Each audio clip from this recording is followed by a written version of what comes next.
research, understand, don't rush in. Too many agents rush in, do 3 weeks of canvassing, and nothing happens, and they go, oh, this is not working. That is not the way to do it. Hi everyone, I've got someone special here. This guy here is the thought leader, the king, the guru of commercial real estate from CBRE.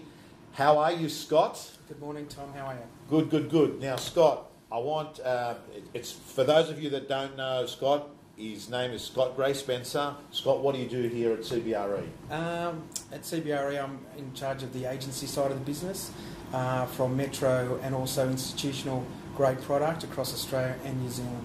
Okay, how long have you been with... So what's your history? So I've been with CB since about 1989, so nearly just 25 years this year.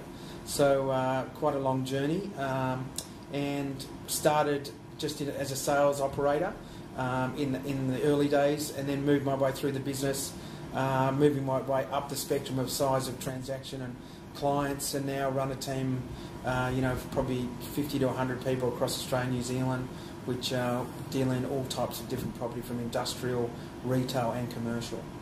Okay, for our viewers out there, like there's 17,000 agents that watch this, just in a nutshell, CBRE is American owned? American owned and listed on the NASDAQ, Fortune 500, largest real estate commercial business in the world. I think we have 29,000 employees worldwide, so we're covered in all the major markets across the world. Okay. And can I ask, your typical day, what do you do in the business now? Okay, so I've got probably a player coach model role, which is I do transactions, but I also work with a lot of our agents across the country to list and do client development projects. So you still deal with clients? I still deal with clients. Probably one of my major things is larger corporate clients. So we deal, on $300 million properties down to $1 million properties. Doesn't matter, but as long as that client care and development is correct, that's one of my roles. When you were just in sales, were you a good operator? I always consider myself a good operator. I think I've learned more as time's gone on as to what are the key activities that are required for a good agent. I was very much into relationships and not into making business deals and decisions. So I think that's changed, and I think probably a lot more business focused now than I am relationship focused. Okay, so typically, so you're still client oriented. You do a lot of coaching and mentoring with the guys. You help them put deals across the line. What are the other things that happen in your typical day? Well, I joined the 5 a.m. club about 7 or 8 years ago. I usually go boxing about 6:15 in the morning. I'll grab a coffee and I'll start making calls in the car on the way in. Get in about 7:30, 8 o'clock. Yeah. From there, every day could be different for me, which I love. It could be from breakfast meeting. It could be from a client insight meeting. It could be just chasing up a submission that needs to be done, or starting a journey on trying to list another property or portfolio for our clients. Okay. This is the bit I want to drill down to. You've got an amazing helicopter view of the best agents. And I've got to tell you, look, I know some of the numbers that these guys write, and I've got to tell you, CBRE has got probably up there with the highest producing agents in the country, and there is also people overseas. If I tell you the numbers that they write, we're talking, not talking about $2, $3, $4, $5 million agents. There's agents in CBRE that write $10 million, isn't there? Well, there's a couple of guys that have written $20 million a couple of times in the US. So they have different fee structures, and obviously they have massive multiple clients, which make their job really satisfying. But we have a lot of agents that write $3 to $5 million every year or every second year. So I suppose in an agency environment, the key is to get everyone to move up the scale, and that's what we try and do. Take people from low down, and in 10 years' time, they're writing $2 million. Okay. And there's plenty of examples. Like I know a lot of the guys that are doing the 9-week program, including Nick Heaton. Yep. I want to talk about and narrow it down. What is it, Scott, that these really good operators, you've got a good view. What makes a good operator? Okay, so to me, it's always about the 5%. I think 5% of agents actually really get it. And the 5% that really get it are motivated, they're disciplined, they understand what they're doing, and they relate to their clients. So they become close enough to their clients that the clients really won't make a decision unless they have a conversation with that agent. Our business is slightly different from residential because we are multiple hit agency fees. So we might do 10 deals with one person in any calendar year, whereas a residential agent will have to do 50 calls to get 25 listings to sell 10 properties. We might have one client that we do 10 deals with. So the dynamics are slightly different, but the activities are pretty much the same.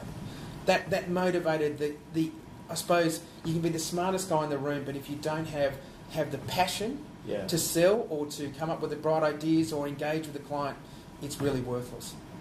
Okay, what do you reckon some of the biggest mistakes these agents that failed do? Oh, look, it's the old story. You know, if you're going to start in real estate, you've got to think about the wood guy, the wood chopper who's going to chop down the big tree. What does he do first? He sharpens his axe. Yeah. He sharpens the axe for quite a while. So educate yourself on the market, understand the main players, know the market drivers, go onto the internet and research your clients, understand what motivates them. Then you make decisions about how your script will be adopted for that type of client.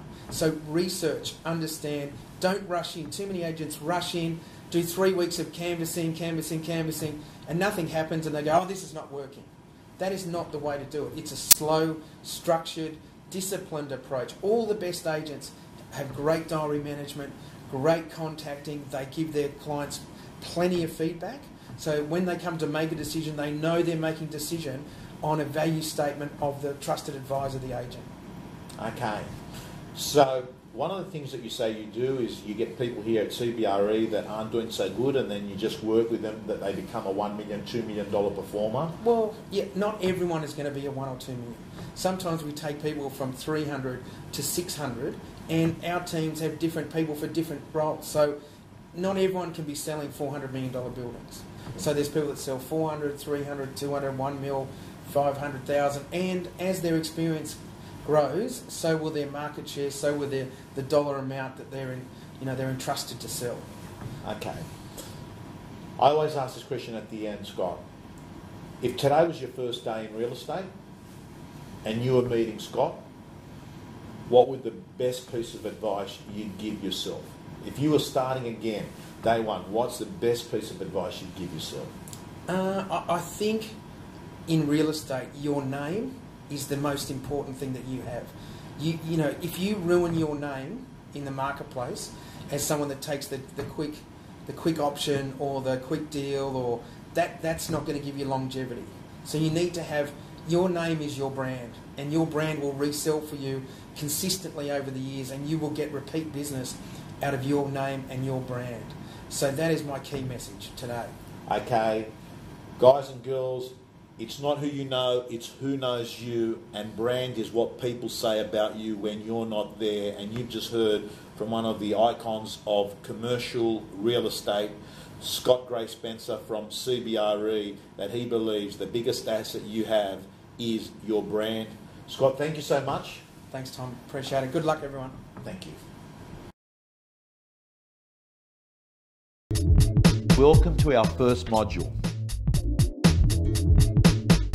Without doubt, the most important thing I notice about successful seven-figure agents is their attitude, their belief system, their value system. In this module, I'm going to outline and illustrate what is it that I've identified in these hundreds of interviews that I've done with the most successful real estate agents in Australia and New Zealand.